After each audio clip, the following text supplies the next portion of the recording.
খাই খাওয়া করেছি, কথাবার্তা বলেছি।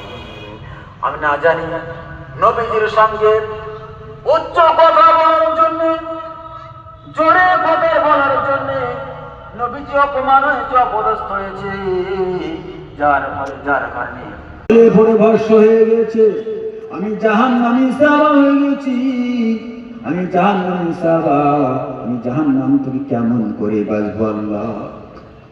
দুটি হাত তুলে আল্লাহর কাছে দোয়া করেন, চোখের পানি ঝরনায় নেমে ফেলছেন আর আল্লাহর কাছে কান্নাকাটি করছেন।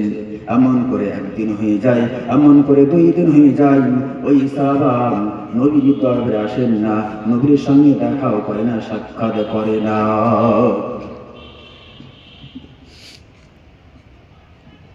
আপনারা শুনেছেন সেই আকাঙ্ক্ষা বক্তা, কোরআন হাদিসের ব্যাখ্যা যুক্তিকারী বক্তা এসে গিয়েছেন আপনাদের সম্মুখে।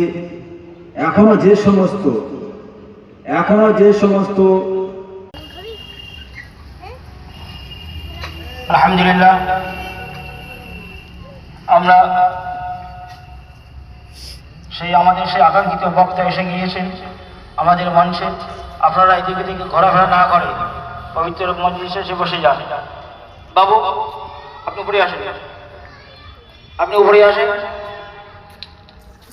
না, আপনার উপরে আসেন, চেয়ারে বসেন।